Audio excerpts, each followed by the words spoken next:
Welcome back, and thank you for subscribing to the Hand to Shoulder Solution, Giving Pain the Middle Finger. I'm your host, Petitto. As an occupational therapist and a board-certified hand therapist, I specialize in the fingertips through the shoulder.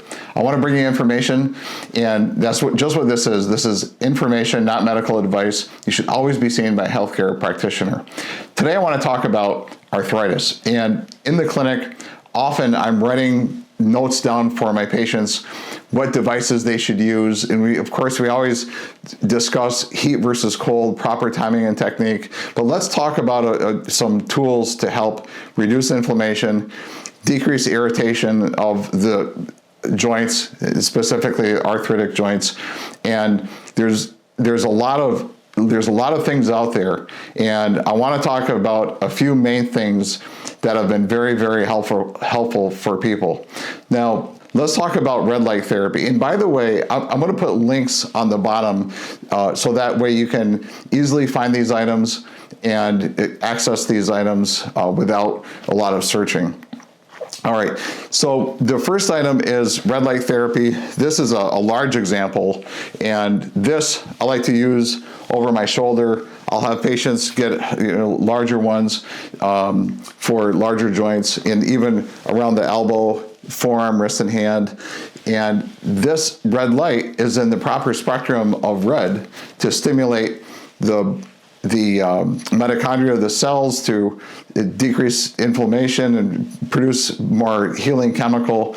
It increases blood flow while at the same time reducing inflammation. There's a smaller mitt,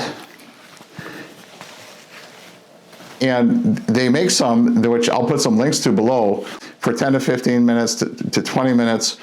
And ideally, first thing in the morning when the joints are stiff and the inflammation is at its lowest point because you've been sleeping all night, resting all night. This will get the blood flowing, loosen up the joints. Instead of getting up and forcing them to start moving, you don't want to force anything. Just start with some low heat, and then you allow your hands to wake up naturally as you start doing things around the house. Now, let's talk for a moment about plain heating pads. Any heating pad should be electric, and it should have a thermostat.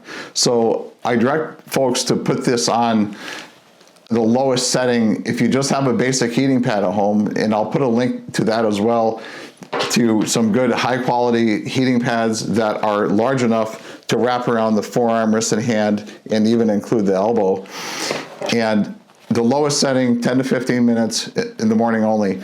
Now, there's exceptions to every rule. When it gets really, really cold out in the wintertime, I live in the Northeast, and it gets below 0 Fahrenheit.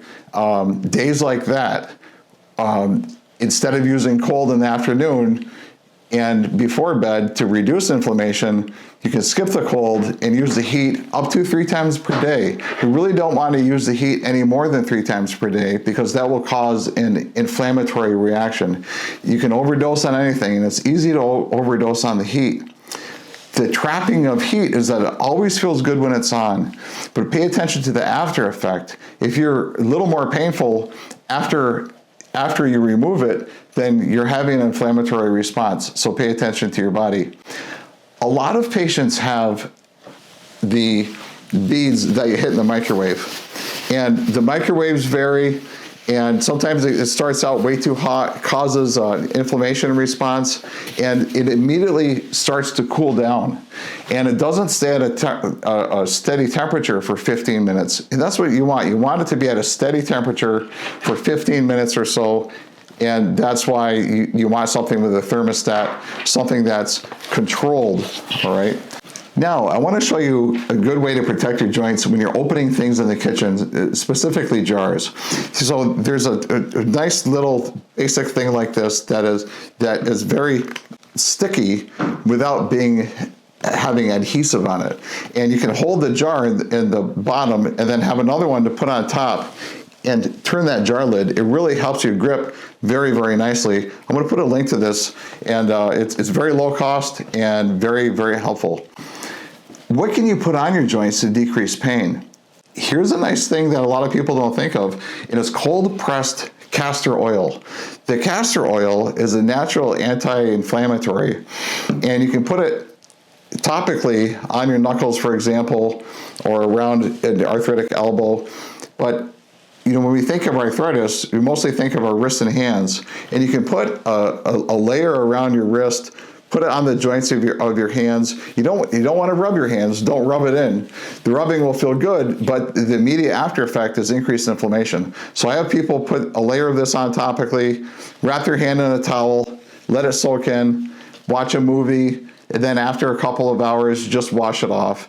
Some of my patients like to put this on before they go to bed and then put a cotton glove right over their hand and sleep with it and let it absorb. I'm going to put a link to this at the bottom as well. It's important that it's cold pressed castor oil. It's a natural laxative, so just use it topically. Thank you for watching, and thank you for subscribing to the channel. Appreciate it very much.